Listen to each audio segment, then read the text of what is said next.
Good morning, everybody. Welcome into Coffee Break presented by Superbook Sports. Good morning, Will Peterson. He's hanging out. Fabulous Thursday. Yeah, it's a great Thursday. It's fun to be in studio and excited to do the show with you. I know. And listen, we've got some fun stuff off the top because we get to make fun of Joel Embiid. We do. He lays an absolute egg after being named MVP, which of course Denver sports fans are angry about. But I've been on the whole thing of if Jokic doesn't care, neither do I. Congratulations, Embiid. You win MVP. But he lays an absolute egg last night, and it was quite funny. Yeah, I mean, listen, if he's going to do this whole I'm back thing, right? We saw the Shams tweet. So cringy. He turned to his teammates after the MVP announcement, and I'm back. And it's like, what does he think? He's Jordan coming back from baseball to basketball? It was like the lamest thing ever. And I'm not a huge bet guy, but I'll put a little juice here and there. Okay. And I was on the Celtics last night because I'm like, Embiid just jinxed himself. Yep. He jinxed his team with the I'm back after his ridiculous MVP campaign. They go out, they lose by 30 plus. He's a negative 23. He has 15 and 3. Mm-hmm. I mean, it was just the least MVP performance ever. Yep. And you'll remember a couple years ago, Jokic won MVP. Yep. Went out the next night, scored something like 32, 20, and 10. Yeah. And the Nuggets lost. And he got killed the next day as, well, what MVP loses a playoff game? It's like, okay, well, he scored 32, 20, and 10, and they lost. Yep. Embiid goes for 15 and 3, and they lose by 30. I didn't catch the national talk shows this morning because it's not really my style. Yeah. I prefer my coffee breaks, my local shows. But I hope the Stephen A's of the world and even the Nick Wrights, who we, can't stand here in Denver, are just clowning on Embiid today because he deserves every ounce of it after that pathetic performance last night. Oh, I was going to ask you, did you tune into any national media? Because I didn't either. I prefer to stay local too. We're getting ready for coffee break, everything else. But I hope you're right. I hope they are clowning on him because it seemed like the moment got too big. He was too focused on himself and winning MVP. He gets the Rolex from Harden and yada, yada, yada. And you have to go out there and perform because now all the voters, it looks pretty silly. And I know it's regular season and yada, yada, but there were already so many things when it came to Embiid and how he played in the regular season when he didn't go up against Jokic and all this stuff. And so I'm like, whatever. Yeah, he deserves it because, listen, I think Celtics are going to win this series in 5 or 6. It would be poetic if they win it in 5, if they get the gentleman's sweep after he wins the MVP. And if you're Joel Embiid, you campaign so hard for this. You put yourself first over the basketball team. Yep. You have your little basketball team get in the room together to watch the TNT announcement. We all saw the video. Yep. You get the Embiid, or you get the Rolex from Harden for Embiid. And it just felt like Joel Embiid was more focused on the me, not the we. And I know that's a cliche. Yep. But if their season just falls off the rails, and it certainly looked last night like it was going to fall off the rails. It's one bad game. They win game 3. This conversation is totally different. I get it. But if they go home and lose both, I guarantee you they will lose game 5. And it will just be, are you a believer in karma? Oh, 100%. It will just be karma. There's no other better word than karma if the Sixers just go out with a whimper and the Nuggets go on to the NBA Finals, or, I know the Celtics would be tough, but win an NBA championship. For sure. But just Jokic gets over all these humps of, oh, well, he's a great individual player, but he always flames out in the playoffs. Whereas Embiid gets this award and then loses 4 games in a row. Like, I'm not that vindicative of a person. Like, I don't like to think I am. I think a lot of people out there would disagree, but I think with Embiid, like, I am now rooting so hard for the Celtics, even though that's not in the best interest of the Nuggets, because the Celtics, I think, would be their toughest test left in these playoffs. Yep. I am rooting so hard for the Celtics to not only beat the 76ers, but embarrass the 76ers. We're like so, what's the word I want to use, Will? We just are so faithful when it comes to our teams here in Denver. We're just so good. But Loyal. Loyal. I love that. We obviously tell the truth, though, a lot of the times, too. Do you really think Jokic was swimming in his swimming pool? It was a beautiful day yesterday. I do. I genuinely do. Like, we've heard the stories from D-Mac of, like, he left the trophy in the locker room, right? Yep.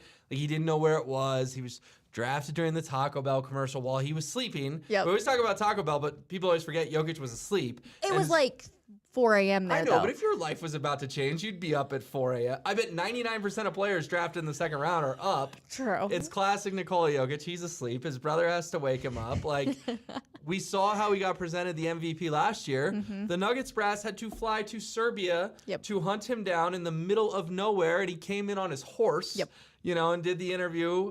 We saw Mike Singer from the Denver Post text him and ask him for an interview, and Jokic said, like, brother, I'm far too drunk right now to do an interview, or something like that. Did you watch? So, yes, I believe the pool because of all the other stories. Yeah. But I'll also never forget when was it ESPN who was doing an interview with him? And first of all, his backyard is beautiful. It had, like, the big tree, and there was, like, a lake in the background. And you could just tell that he was just like, I just don't want to be doing this right now. And I think that's what makes Jokic so great in so many people's eye, is he really does just care about the game. Yeah. He cares about basketball, his horses. His family. His family. We saw the very cute moment with his wife and little girl and the ring thing the other day, which was so much fun. But, like, I think those are his priorities. And, like, MVP on his list is, like, literally doesn't even make the cut. Yeah. Whereas Embiid, it's like 1.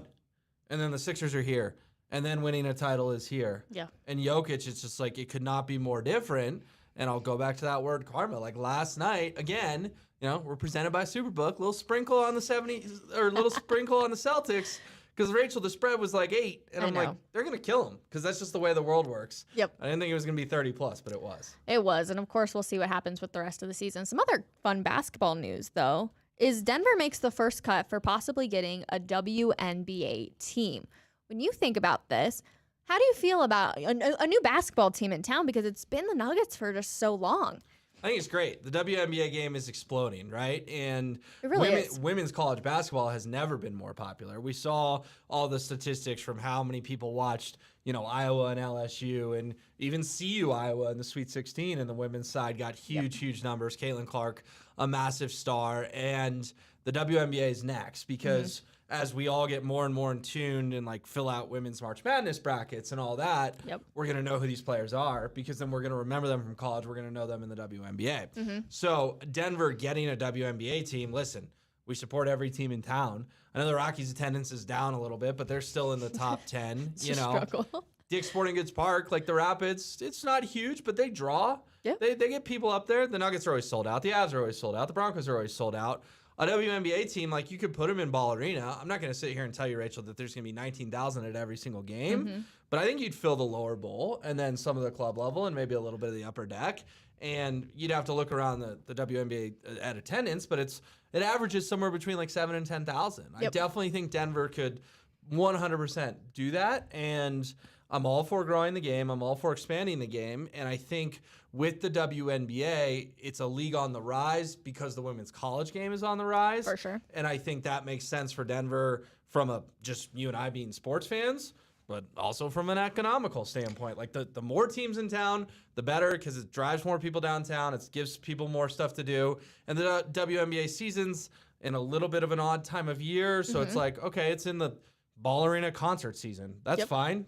They can. There's nights that the Ball Arena's dark that they can play those games. Last night, one of our friends had sent us a TED Talk because she obviously knows I work in sports, and she was talking about how women in sports, they don't get the acknowledgement, maybe that's the word I want to use, and how on ESPN in 2019, I believe it was like 3.5% of all the sports they showed was women's sports. That was a World Cup year. It's either 2017 or 2019. I can't remember. It was a World Cup year. And if you took that out, it was 2.7%, which is crazy when you think about the amount of content that ESPN puts out. Well, the more teams you add, the bigger that number gets because there's more to talk about. So I'm totally here for the expansion. I'm thrilled Denver's in the market to possibly, host one of these teams.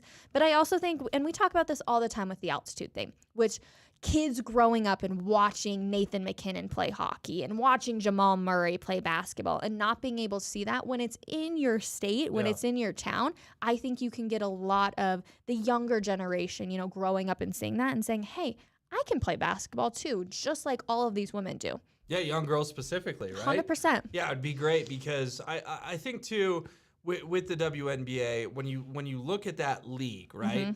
It it was a league when it first started. I think it got some attention because it was new, it was innovative, whatever. Yep. And then I think it went through a little bit of a lull. And we've seen, there's like stand-up comics who have the WNBA as a punchline or whatever, which is just, I get it. They're stand-up comics, right? They make fun of everyone, but it became an afterthought. And then it just feels like all of a sudden it's just booming again, which I think is so exciting for the league. And it's like, if you're Denver, you have to get involved now because you're a major city. You have the other big four. There's like something like 13 cities in America that have NHL, NBA, MLB, and NFL. Well, guess what? We're so lucky. We're so lucky. But Rachel, we're going to start talking about the big five. With the WNBA being, hey, do you have the big five? And if you're Denver and New York, LA, Chicago, they all have the big five, and you're the only one without the women's team, but you have the 4 men's team. It's like, okay, like that doesn't seem very fair. Like, let's get this done. Let's get an owner who wants to bring the team here. Fans will get behind it. And you know what? The biggest thing is once you do get the team, go out and support them. My biggest thing, too, when it comes to women's basketball is my mind automatically goes to Becky Hammon and just the respect that she has at the NBA level. Like, it would be so cool. And I know she's the Aces head coach, but it would be so cool for her to coach the next, WNBA team if they do decide to do Denver because of the historic legacy of her here in Colorado. The only thing I will say. Oh, don't ruin it for me, Will. No, but this would be even, well, I shouldn't say even cooler because then I'm pitting the two leagues against each other, but it would be more historic for sure if she was the first woman to get an NBA head coaching job. No, 100%. And we know she's going to interview up in Toronto, and it would be fun to have her in Denver. But from a breaking barriers thing, it would be even cooler. Becky Hammon, head coach of the Toronto Raptors. Absolutely, and I would love to see that. I've told people who have asked me. I just don't see it anytime in the near future, which it breaks my heart. But all it takes is one. That's the thing. It just takes one owner and one GM to say, you know what? She's the most qualified candidate. No, 100%. You may be right, but I hope that she gets her shot. Real quick, before we leave the WNBA, do you have any team names? Ooh, that's a great question. The Denver blank. The Denver blank for a WN or it could be Colorado, I guess. I mean, because the basketball team is Denver, I assume it would be Denver. Yeah. Obviously, Denver Broncos, Denver Nuggets, Colorado Avalanche, Colorado Rockies, Colorado Rapids. So I don't. That's a great question because it's like, would Stan Kroenke just decide, hey, like I'll pick it up. I already own so many teams already here. Oh, that's a great question, Will. I wish I had something. I don't. Do you? You've clearly been putting a little bit of thought into this. Like, I like the idea of like Nuggets are gold, right? That's where I was going too. So like the Denver gold, like whatever. Mm-hmm. But like, okay, is this too women oriented? And you're the women, so you can tell me. What about the Denver Diamonds? Or is that too like women wear diamonds, so we're naming our women's basketball team the Diamonds? Although I'm not gonna lie, I see the NBA players over there at the Denver Nuggets wearing much bigger diamonds than I see a lot of women wear. Do you like Denver Diamonds? Because I like the alliteration there. I do too. I feel like it could be one of those things though where it comes back and it's like, oh, it's so feminine, yada yada yada. Right. So I do like it though, and good creativity. Let us know if you could think of any names in the comments. Now I'm just thinking of D words. Right. The Denver Dragons. It's like the XFL. It's the Seattle Sea Dragons. Isn't that what it is? Dragons is a little tacky, I guess. I don't know. Why don't we, we'll maybe talk tomorrow or next week. Why don't we both come up with some ideas? I love it. And I'll come back and you give me 2 or 3, I'll give you 2 or 3. Okay, sounds good. And let us know in the comments if you can think of anything. You guys are really creative over there too, so I bet you guys could come up with some fun stuff. Here's another really weird situation for Denver sports is Mikko Rantanen's going to continue playing hockey, which is great this season, but it kind of comes at a bummer because the only reason he's doing it is because he's not playing for the Colorado Avalanche. Yeah, I wrote about this yesterday at denversports.com. Mikko Rantanen will play for Finland in the World Championships that start on May 12th, so just in 8 days here. Yep. Rachel, you and I can do the math. May 12th, that's still round 2. He would still be playing for the Avalanche and against the Stars during May 12th. Tournament runs to May 28th. Ironically enough, the opener is in Nokia Arena. Yep. Why does that ring a bell for us? Because Mikko Rantanen scored a hat trick in Nokia Arena for the Avalanche and the Blue Jackets this season. Feels like it was 100 years ago, but it was this season. November. Yeah. Early November. It was when they were in their cup hangover, but they did go to Finland and win both against Columbus because Columbus was really, really, really bad. Yes. But Mikko had a hat trick, so it's in Nokia Arena, Finland versus the U.S., Championship will be May 28th. We don't know if Finland will be in that or not, but it's a 16-day tournament. That'll be round 3. So again, we wish he was playing in the Western Conference Final, not in this. So I think my biggest thought on this is 2 things. First of all, I think it's cool that Mikko's representing his country and gets the chance. For sure. That, no one is ever going to, we don't criticize when Jokic plays for Serbia. That's awesome. Whatever. We think it's cool. The one thing I will say, though, and I may get some hate for this, they look tired. And I think the only upside of getting out in round 1, get off your feet for 3, 4, 5 months. They didn't have a break last summer. We went to a parade that was almost in July, and they were skating in late August, early September. It was ridiculous. After partying literally all summer. So my only thing on this, Rach, is I'm rooting for Mikko, and I'm rooting for Finland. But my feelings won't be hurt if they get out after group play and he can get off his feet. Although, to me, it's more of the other guys needing to get healthy and less about your leading goal scorer, getting off of his feet. There were just so many injuries back to back to back. And luckily, Mikko stayed relatively healthy all summer. I know, I'm knocking on all the wood with you. So that's my only thing where I'm like, all right, you know what, go for it. Yeah, and believe me, I think, Mikko could get hurt. Gosh, he could get hurt walking down the street. We could all get hurt. Don't talk about it. He's been so durable that 3 or 4 more games of hockey, I'm not going to sit here and hot take it and say, Rachel is going to get hurt. I just think his season is now like a Western Conference Final season. Yes, it's basically, whereas Cale Makar, Nathan McKinnon will have the we lost in the first round type summer. So that's the only thing. The other note on this is Peter Ball from The Athletic is reporting that Arturi Lehkonen wanted to play in this, but he got hurt in the middle of the Kraken series and cannot play in this. So that's interesting because Jared Bednar said in the presser following the loss in Game 7 that there was some other injuries that occurred that eventually was going to come out. Interesting about Arturi Lehkonen. Man, that's just a huge bummer. So we have one that we now know about that it was Ball reported midway through the Kraken series. And Arturi Lehkonen had some moments in the Kraken series. Yep. He also had some moments where he was one of those guys where come on, we need a little bit more out of you. Yeah. Sort of an explanation. These guys, a lot of them were playing hurt. I firmly believe Cale Makar was playing hurt. Oh, yeah. He did not look like himself at all. No. Game 7 was tough for him. Right. So if Lehkonen was playing hurt and Makar was playing hurt, I know Seattle beat Dallas in Game 1. Yep. But do we really think the Avs would have beaten the Stars? Or if they had won Game 7, was it kind of delaying the inevitable? And I know that's such a lame attitude. But it's just the truth. Is it kind of the truth? If it wasn't their year...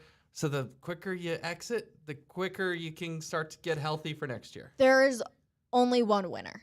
It doesn't matter if you win a series. I had one of my friends' husbands text me after the Kraken game, and he was like, sucks to suck, whatever. And I'm like, whoa, simmer now, because you still have a long way to go before you can be considered a champion. The Avalanche were just champions. So calm down. There's a lot of hockey to be played, and I'm glad you're happy in this moment. But you don't want to get smoked in round 2 either. So you got a lot to play for. You and I are Avs fans. You cover the Avs. I cover the Avs. Once you win a title, you're in the business of winning titles. Yep. You're not in the business of winning playoff series. If they had somehow won Game 7, I don't think, we did the funeral on coffee break. Yeah. I don't think we would have all been there with our pom-poms the next day. We would have been like, whew, they escaped, but we're worried about round 2. Whereas Kraken fans are taking their victory lap. It's like, okay, enjoy your victory lap, bud. Enjoy it, but yeah, let's simmer down just a little bit. And of course, the hot hand always turns a little bit cold, so you just hope it doesn't Especially happen. When your goalie's Philip Grubauer. I've been asking D-Mac this, and him and I are on different pages. I want the team who beat me to win it all. Because I want to say, you know what? I lost to the champion. That's it. I don't want another team to be like, oh, well, we beat that team, so look at where you are. Where do you sit on this? D-Mac's like, no, I have no respect for them. I don't want to hear anything positive about them. I'm with D-Mac. Oh, my gosh, you guys know. No, but it's like being a bitter ex, right? They, I won't say the word, but they hurt us, so now I want nothing good for them, right? So, yeah, no, I found myself cheering hard for Dallas the other night. I was like, ugh. I don't like the Kraken, and I don't wish anything good on the Kraken. And if Dallas sweeps them, good. Because you know what? Especially in this instance, Rachel, with the city of Seattle, it's becoming kind of personal for the city of Denver. Because the city of Seattle is dunking on us left and right. I don't want good things for the city of Seattle. Who in the playoffs last year were you rooting for? The Niners or the Seahawks? The Niners. I was rooting for the Niners too in like a big way because I didn't want to see Pete Carroll chomping his gum. And, I actually don't have anything against Geno Smith. He seems like a good dude. But, it's just something about the Seahawks where I was just like, no, I don't want their fans to be happy. And with the Kraken, I don't want their fans to be happy. So I'm with D-Mac. Bitter X on this one. See, I am just like, I want to be able to, because I understand your logic. I do.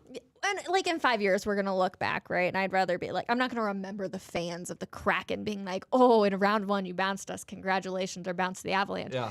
Or I'm going to look back for the Warriors last year. I'm like, oh, it's okay. They lost because they lost to the champions. So it ended up working out. I get your point too, though. I get the whole bitter X. And on the Warriors, and we all have them. On the Warriors last year, I think that sort of validated that the Nuggets just got a really tough draw. Like they battled to get that 6th seed. But of course, Golden State had to be the 3 seed. Yeah. And we kind of all knew the Warriors were going to do it. But like the Warriors and the Kraken are in totally different stratospheres. So, the Warriors. True. So I guess, put it this way, if D-Mac is always one way, I'm more of a case-by-case basis. Okay. In this case, go Stars. Okay. Well, I'm not go Kraken, but I'm like, all right, if you win, I hope. But okay, I'll ask you this. Out of the 8 teams left, who do you want to win the Stanley Cup? Because last night they showed the graphic. Last time they had all won the Cup. And the most recent was the Carolina Hurricanes in 2006. Yep. Most recent. So whoever wins this thing is going to snap at least a 17-year drought. There's 3 teams that have never won it. Yeah. Obviously Vegas, obviously Seattle, and there was one other in there. Maybe Jake can help us out. I can't remember who. I remember them talking about it too last night, and I can't remember. But like, okay, in the West, I don't like Vegas. I don't like Edmonton. I don't like Seattle. And I'm okay on Dallas. This is going to sound weird. I wanted the Rangers. Okay. Because I think it would be so fun to go to a game there. Yeah. Like, mine's more like personal travel. I'm like, oh, yeah, this would be great. I would love to go there. So then I'm like, oh, yeah, I'll root for them. Why not? And then in the East, the Devils, the Hurricanes, Yeah. The Maple Leafs, they've had a lot of heartbreak, but, I don't know if I can get myself rooting for Toronto. And then I found my team. You know who I'm cheering for? The Florida Panthers. I literally was about to say that. Because they beat the Bruins in an all-time historic upset. Yep. They're up 1-0 on Toronto. Yep. If they beat Toronto, then they're just playing with house money. Yeah. It'd be kind of fun for Florida, who won the President's Trophy last year, flamed out, got that President's Trophy curse, battled to sneak in this year. Yeah. I'm like, out of the 8 teams, I can't really bring myself to cheer for anyone in the West. I guess I'm cheering for the Panthers. Yeah, I can't bring myself to cheer for anybody in the West either. I would say either Toronto or Florida. And they're playing each other right now, so you'll have your team after yeah, this no series. Kidding. Yeah, no kidding. Lots to look forward to. I know the funeral we had for the Avalanche was a couple days ago, and we were all a little emotional because we didn't want it to end. Now that it's been a few days, how you feeling? And I know you got to go soon, so we'll make this one a little speedy. Yeah, I mean, I was just, I still feel the same way I felt Monday. Okay. I just, Chris McFarland, he hasn't done anything to me as a GM to prove himself at all. Yeah. Joe Sakic, literally, his magic kind of did not transfer to McFarland. Not that I'm not willing to give McFarland a longer chance, but I just feel these John Elway, George Payton vibes with McFarland. I think he picked the wrong guy in Nichushkin over Kadri. That's a whole different conversation. Yeah, I think he misread the Gabe Landeskog situation, and I think Lars Eller and Matt Nieto as your trade deadline additions were not enough. So I blame the front office pretty heavily. I'm pretty bummed out with the Avs front office, particularly their GM. My only thing on the Gabe Landeskog scenario is if Gabe's telling you, hey, there's a chance I can come back. If there's a chance, like, you're going to listen to your captain, right? And I think, don't get me wrong, like, I absolutely love Gabriel Landeskog, but at that point, he kind of needed to, maybe even a couple weeks earlier, been like, this isn't looking good. Right. And those conversations may have happened. We were obviously not in the room, but they could have long-term IR'd him, and he even still brought him back for the playoffs. So True. They didn't know not only he was going to be out for the season, he was out for the playoffs. Misread by the front office. I got to go to Stokely and Zach, so I appreciate you having me on. Yes, thank you so much. And the Golden Knights, we talked a little bit about them. Holy smokes, do they have an introduction for this round of the playoffs? Go ahead and take a listen. Vegas! Welcome to round 2. Raise those torches and help us defend our fortress! Ha ha ha ha ha ha! Pathetic! I've already taken the king's crown, and now I'm here to take something of yours. Fire!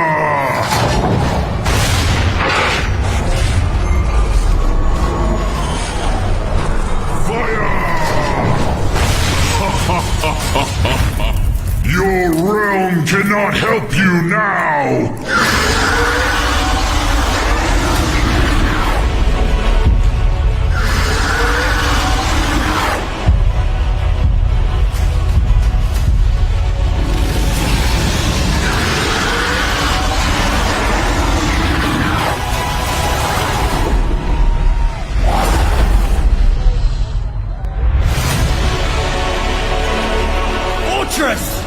Raise your torches!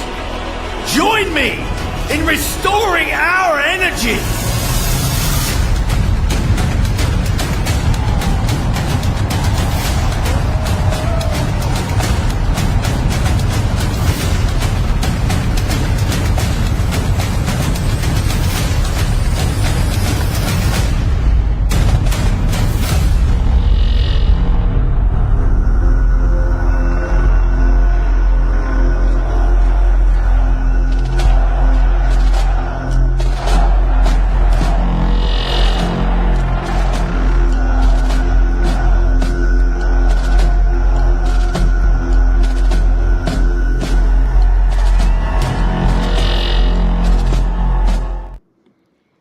As we bring in Jake Shapiro, Jake, is that not the most crazy playoff open that you've ever seen? It's like a full-on skit. There's fire all over the place. I'm like, oh my goodness.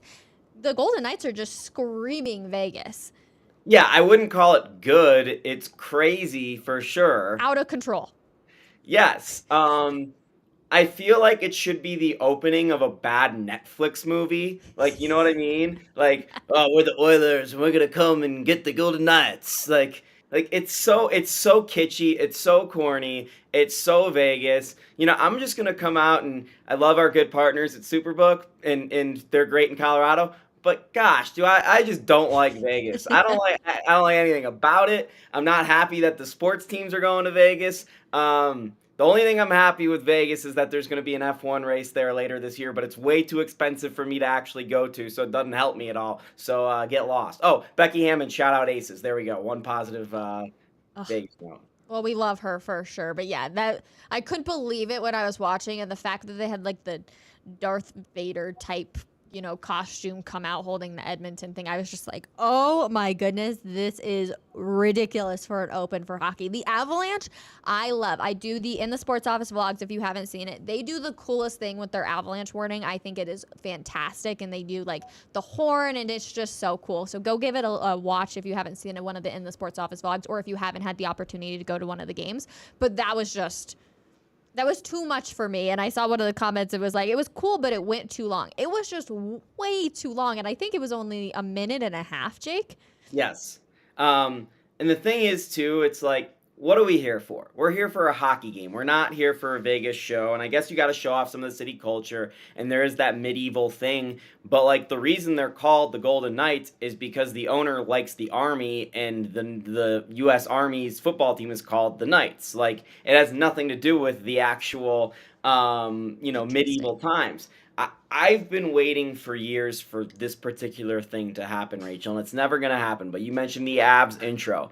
The moment where the ice is all lit up and it's all dark, but the ice is lit up and all the lines are lit up, I call it Hockeytron. I've been waiting for the NHL to play a Hockeytron game for years. Like, we get the Outdoor Classic. I want like a lights out Broadway play Hockeytron show where the blue line is lit up and they're crossing. Sure, guys won't be able to see well, but that's not the point. It's going to be all lit up. It's going to look like Tron. It's cool. And you might be saying, Jake, that's not hockey. Hockey guy, shut up. I'm a big hockey fan. I learned to skate before I can walk. Let's spice this thing up and take it in a fun direction, not the corny direction. That's the difference. Fun versus corny. What Vegas did was very corny. Jake, what age did you start to play hockey? I'm looking over my shoulder for pictures of myself playing hockey because they're on my desk. I think I started playing hockey when I was two and a half. Oh my Yeah, goodness. I've been playing hockey my whole life. So yeah, Wow. I could skate before I could walk, which was at like 8 months I was skating, and then I started playing hockey soon thereafter. Um, yeah, my mom put me Listen, on skates right away. I am a 27-year-old woman who still can barely ice skate, and I need the like thingy every once in a while. Like I can, don't get me wrong, I can like move around a little bit, but if I have to like stop and just stay in one place, I feel like I have to put my hands on something. The fact that you were like 9 months old and you were like, oh yeah, let's go skate around on some ice, that's insane to me. I could teach you if you want me to teach you how to skate. We should have gone out to like Evergreen in the winter on the outdoor ice. That's a Mm, lot of fun. It's a lot harder to skate though because there's like divots and stuff. But yep. we could take it slow, maybe go downtown or something. But I could teach you. Okay, I might take you up on that because I do. Some of my friends go ice skating during the holiday season, and I'm like, listen, I don't want to break a bone. I don't need any kids laughing at me. That's crazy though that you were that young. What's your craziest playoff, whether it be football, basketball, hockey, experience for just the atmosphere and the intensity? Like what like stands out in your mind? Yeah, I was gonna give a quick shout out too. My first hockey coach growing up was Sergei Krivakaratsov.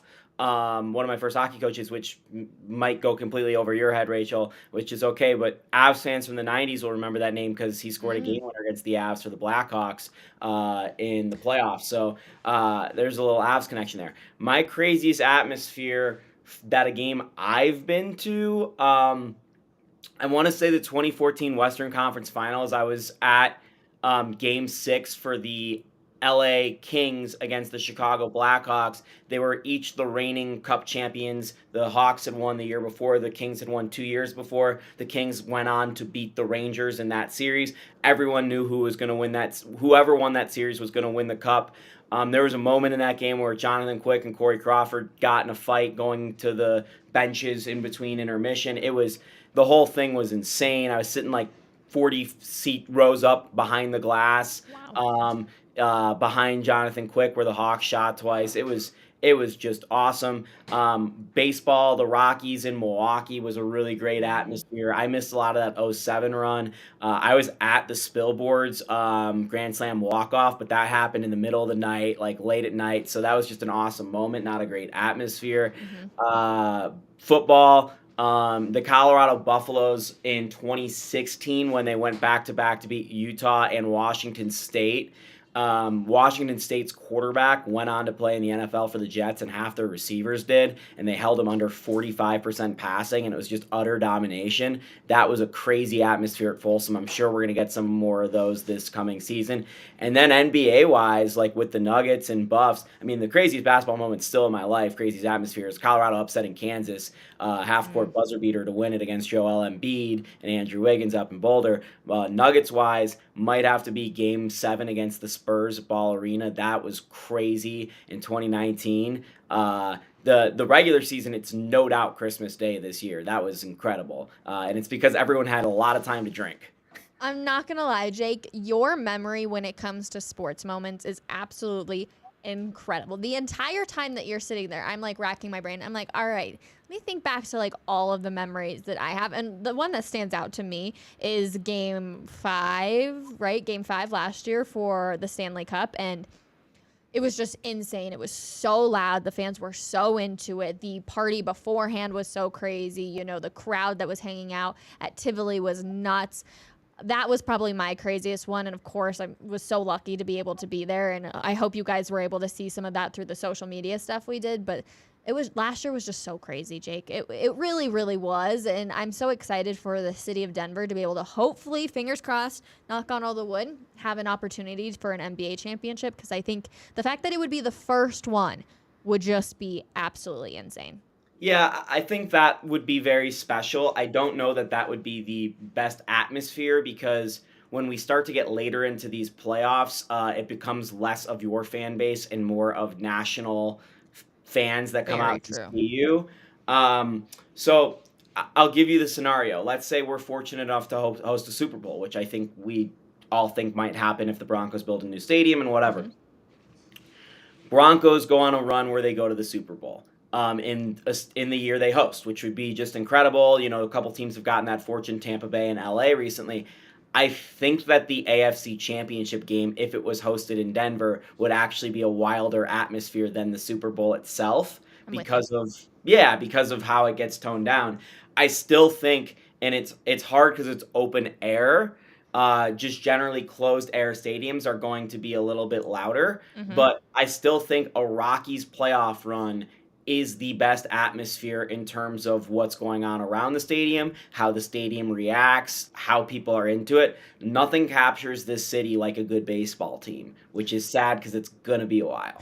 It's going to be a really, really long time. I will actually agree with you, though. I was fortunate enough to be able to go to the Super Bowl this year, and I was expecting it to be so much more, and it was honestly kind of a letdown. Like, I could probably go my entire life without going back to another Super Bowl. Of course, would love to cover the Broncos in one, but it was just like, there wasn't as much passion. It was just like so many random people and, all the big media and all that kind of stuff. Like, just so mmany random fans go instead of like the fans for the team. So I actually agree with you on the Super Bowl front. And I see one comment from Troy and they're like, how about them Rockies 3-0? Oh, excuse me. It's from Kyle. Jake, how about those Rockies 3 in a row? Could the Rockies go? Might be their only 3-game win streak of the season. I think Mace did something about this, and I know he's coming on the show in a minute here. I don't know if he wrote this, but the Cardinals and Nolan Arenado currently have a worse record than the Colorado Rockies, which is hilarious because the Rockies are projected to lose way more games, not even have a chance at the playoffs, but the Cardinals are off to just an atrocious start. Yeah, we'll see. The Rockies finished their homestand against Milwaukee this afternoon. I was like 50-50 on going. I have a free ticket, but we've got a lot of stuff going on around the office today with moving parts. So I was like, I don't know if I want to be at Coors Field today. So we'll see. Yeah, but honestly, the sad part, we talked about the Marquez injury a little bit. The Rockies only have 37 players on their 40-man roster right now because they cut 2 pitchers last week that if they had just waited a week to cut, they would be using right now because Marquez's injury. So the Rockies are in a weird spot. Not only do they not have depth to replace these pitchers that they've lost, but they've also cut some of the pitchers that would be replacing the guys that they've lost.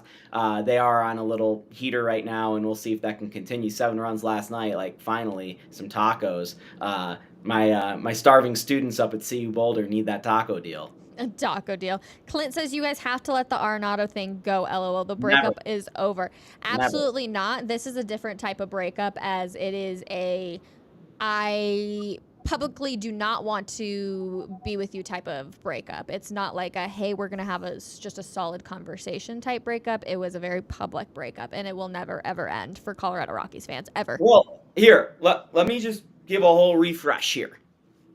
Okay? Because I covered this really closely. Okay. And I'm the only one that had any guts to ask Jeff Bridich about it, Denver media. Hell yeah, Jake. So let's go back to Carmelo, because I tweeted about this the other night. I will never want Carmelo Anthony's jersey retired at Ball Arena. 15 should be Nikola Jokic and Nikola Jokic only. Having to share that honor with someone else is a disgrace to Jokic, who's the greatest player the franchise has ever had. And yeah, was it a mistake to maybe reissue 15? Sure. But now you can't go back. And Melo did not do anything in comparison to Nikola Jokic. And I know he restarted the fan base and got the engines going, blah, blah, blah. He left. He wanted out. He didn't want anything to do with this franchise. It's been a cold shoulder for a decade, and he is rooting for the New York Knicks in this playoffs. I don't want anything to do with Carmelo Anthony. And I know George Karl is saying other things. I don't care what George Karl has to say about this issue in particular. And I think Ted Lasso's gone a little bit off the rails here, but one thing that was great that was said in the last Ted Lasso was when Coach Lasso said, this isn't our team regarding the fans. We're just borrowing it for a bit. Mm-hmm. This was never George Karl's team. This is our team. George Karl borrowed it for a bit. So let me go back to Nolan Arenado, tie this all up.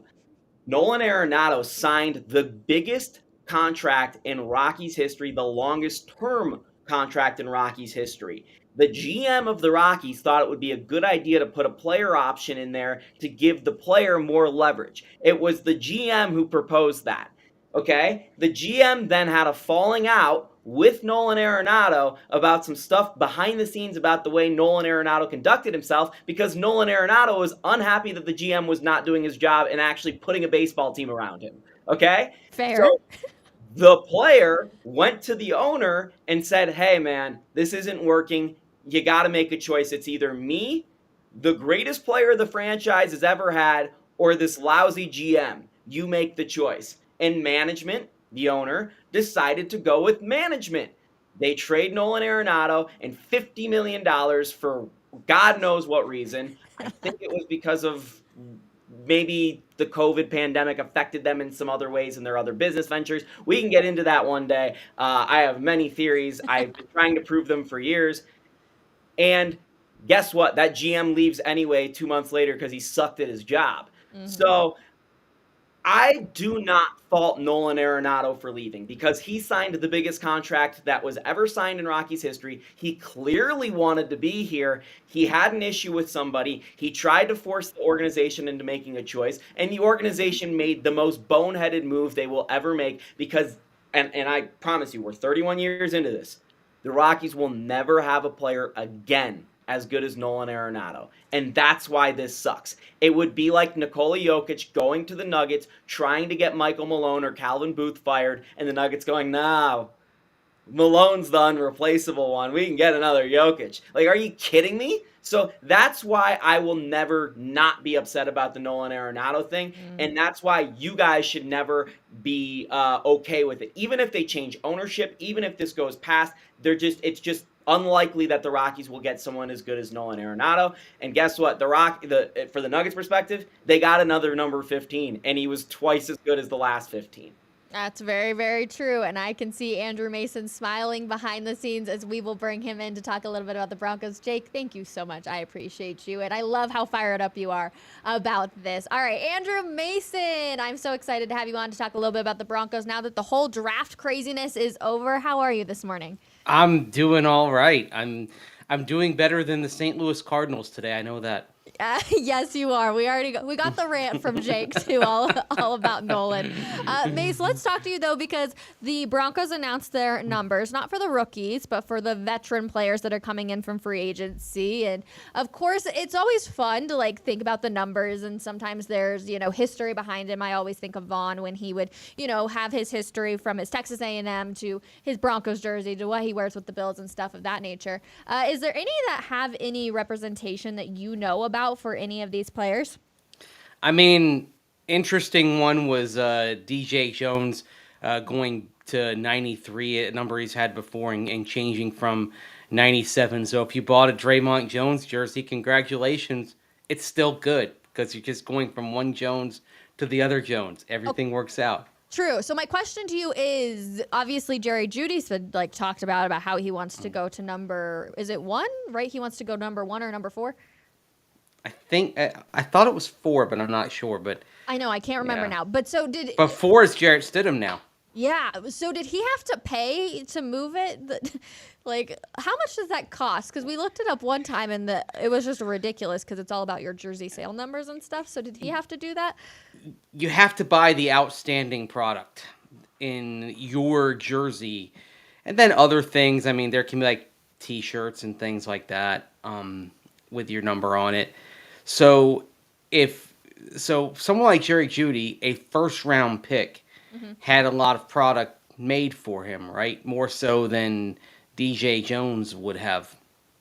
So Jerry Jeudy would have had enough to write a check for everything that wasn't sold in number 10, and he blanched it. That understandably so. I mean, that is actually one of those things where it may seem unnecessary on the surface, but I actually think it's pretty fair to say, all right, if you're going to change, you're going to have to take care of unsold inventory, because you're changing willy-nilly, basically. So if the player's cut, player's traded, doesn't matter, because that's on the team. But if you're voluntarily changing numbers, I think that's actually pretty valid, a valid rule for the league to have. So Jerry Jeudy's just going to wait it out. Now, here's what I think is it hit me last night.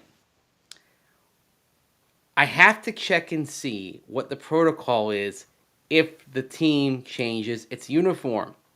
And we know the Broncos are investigating changing uniforms, that they are already into the process of discussing things with Nike. So, Really? yeah, that was mentioned by Damani Leach at the league meeting in Phoenix in late March. So this is down the road. They don't know yet what exactly they're going to do, but they're starting the process of figuring out what they might do, what things might look like, etc. Interesting. So, and I'd have to look into this a bit. I would imagine if the team changes its uniform, then all of a sudden the unsold inventory thing doesn't necessarily matter as much, because they're going to get they have to do new jerseys for everybody anyway. Mm-hmm. And so if you do that, what would be the harm in changing your jersey at that point, right? Because everything just became a throwback that was previously used. So maybe if you're Jerry Jeudy, if you wait on that, and if they change the uniform next year, then you just say, I'm going to be number whatever. But the thing is now, if he wants number 4, Jarrett Stidham has that, and there's probably some rivalry there because Jarrett Stidham was the Auburn quarterback and Jerry Jeudy was an Alabama wide receiver. I'm not sure that there's going to be an accord between the two of them on jerseys, even though at some point they may well have to work together as a passing combination. I'm sure they'll work fine if they have to. But that's an interesting thing to think about is if the Broncos change uniforms, does that give everybody license to just say, okay, I'm changing my jersey to whatever I want now at this moment? I want to stay on the jersey talk too, but what you just said is they may possibly have to work together, Jarrett Stidham and Jerry Jeudy. How much do you believe that this season? How much faith should people have in Russell Wilson? I know it's a hard question. It's a hard question. I mean, I guess my answer is going to be pretty lame. As much faith as you want to have. If you want to go all in on Russell Wilson, I'm not stopping you. How much faith do you have? It's lukewarm. Okay. I think he'll be better than he was last year. Don't get me wrong. I mean, last year was the worst season of his career. Mm-hmm. And it wasn't just the worst year. It was outlier worst year. It was by miles the worst. Nothing comparable to anything he'd done to that point in the NFL. So I think he'll get better. The question is, how does that look? Does he start strong and tail off? Does he start poorly and then improve over the course of the season? What is the overall fortunes for the offense and the team itself? I mean, there's so many variables in there. But I'll say this: when the Broncos sign a backup of whom Sean Payton said at the league meetings that he believed he could develop into a starter, and that's Jarrett Stidham. Mm-hmm. And even giving a tryout to Ben DiNucci out of the XFL, who led the league in passing yardage, rushing yardage by a quarterback, touchdown passes, completions, interceptions as well. He had. It's just a small note. We don't need to talk about that, Mace. Yeah, exactly. But they're looking. I'm gonna probably put together a piece here later on today about how the Broncos are basically turning over every stone they can. Right? That even though they didn't have the first round capital, that they were willing to make 2 trades up to get the players they wanted. They were active in undrafted free agency. I mean, there's a couple of guys, and Cecil Lammy and I have talked about these guys on Orange and Blue today. Someone like Thomas Incoom, edge rusher they bring in out of Central Michigan. This guy should have been drafted. I thought he would be drafted. We saw him down in Mobile at the Senior Bowl, and would not at all shock me if he ends up making the 53-player roster when all is said and done. So, I mean, but they have 3 XFL players they're bringing in for tryouts. They're bringing in the leader in all those passing metrics that I mentioned.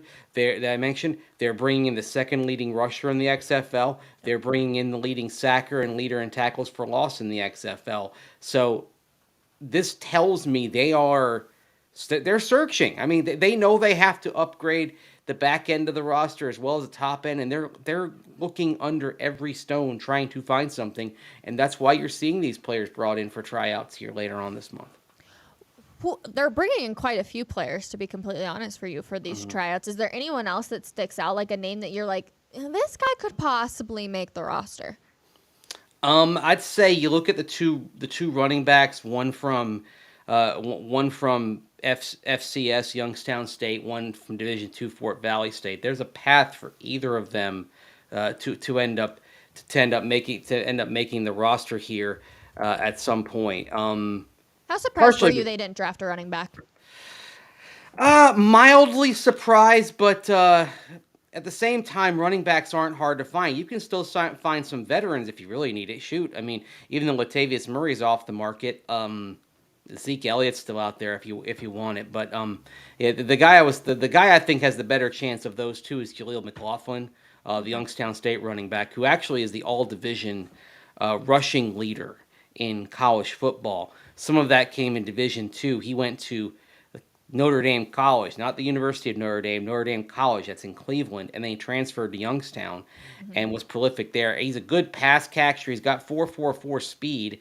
4.44. That's a lot of force there. In the 40-yard dash, that's a tongue twister. Say that 3 times fast, right? And he's a willing blocker. Like, he's basically got the skill set. And Sean Payton is very intentional about things he says when he's meeting the media. And in the course of his 2 draft press conferences, he mentioned, hey, the last time this team won a Super Bowl, they had an undrafted player starting at running back. He didn't mention the name, but we all know that's C.J. Anderson, right? Yep. And so he basically is saying that he was saying then, that's on his radar right now to find somebody from that realm, bring them in and develop. So if I'm Jaleel McLaughlin, I'm Emmanuel Wilson. That's the guy out of Fort Valley State. I'm still getting all the names right with these guys. There's a lot of them. It's a learning process right now, right? For sure. If I'm either of those two, I'm pretty excited about the chances. There is a path for one of them to make the 53-player roster here coming out of camp. And, I mean, so that's a running back potentially. You may be looking at an edge rusher, but potentially making the 53. Wouldn't even surprise me at all if one of these offensive linemen undrafted stuck on the 53 as they remake the depth at that area of the roster too. It's definitely going to be interesting. And I love the fact that the XFL is becoming like another way for players to kind of come back into the NFL. We've seen some players that have, got cut, went to the XFL, and then they've been able to make their way back a few times. And I love that it's just another way that you can do that, because obviously the college sphere is a little crazy too, but I just think that it's nice that there's kind of this other road you can take to the NFL. Well, it existed for a while with the NFL Europe / NFL Europa that was around until 2007, and then it went belly up because of the costs associated with it. But for a little while, that league was a nice incubator, a second chance for players who were late bloomers to develop, including some quarterbacks who took their teams to Super Bowls. I love the fact that you use the word incubator. Like, that is exactly what it is. That is perfect. Spot on, Andrew Mason. Well, some players in any sport, some players need more time, right? Mm-hmm. And that's why a robust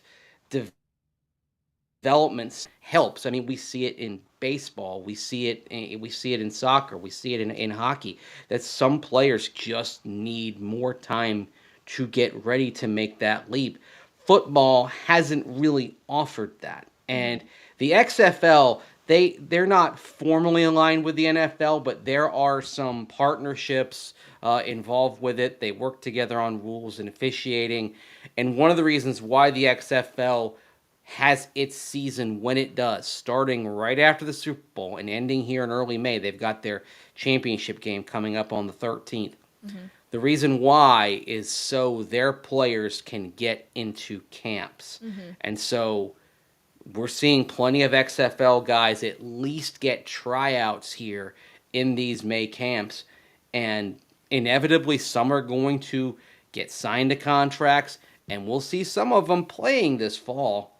And again, and it's just there's nothing like playing time in any sport, anything you do. There's nothing like reps to get better. And unfortunately, football post NFL Europa has not offered that opportunity. I mean, you could go to the CFL, but the CFL game is so different than the NFL game. It doesn't translate in the same way because it's 12 on 12. The field is longer, the field is wider. It lends itself to a different skill set than the NFL than the 100-yard game does. So I'm excited to see this. I really hope that what we're seeing this year, we've got the 2 minor leagues because the USFL is starting up right now as well. I don't think there's room for both to survive, but I think there is room for a league that can operate in the spring, maybe takes the game of football to other markets that aren't in the NFL, because we see in the XFL, St. Louis is drawing 30,000 plus, right? I think and it can work in some NFL markets. Like DC drew very well this year in the XFL. Yep. I think a lot of that is disaffected Washington fans sick of Daniel Snyder saying, okay, I want to watch good football. And I think that's it, because I remember many years ago when I was in high school in the Tampa Bay area, record crowds showed up of like 24, 30,000, 28,000 to watch arena football in what is now known as Tropicana Field. Part of it was the local NFL team, the Bucks, were so terrible and had poor ownership that people were like, I just want to see a good football team. I don't care what league it's in. But I can see markets like that, markets like St. Louis, maybe San Diego, maybe some other markets that we're not even thinking of right now, where you could put enough of those together and have, I think, a fairly robust minor league that gives players a second chance, basically. Because I mean, without that league, no one would know who the NFL Europe. No one would know who Kurt Warner is, right?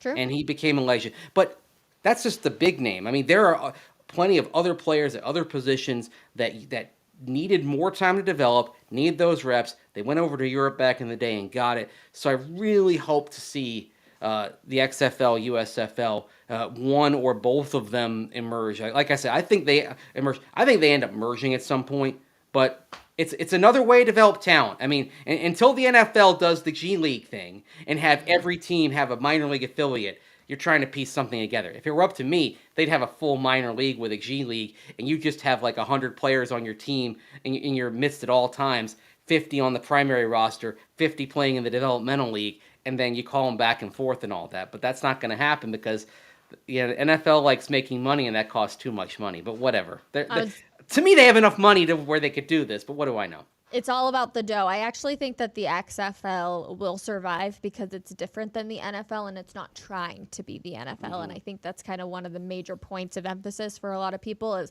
they're not trying to be the NFL, because then you just look at it as like a quote unquote knockoff brand. The XFL is just completely its own separate thing. But it is interesting to see that path of it for sure to the NFL.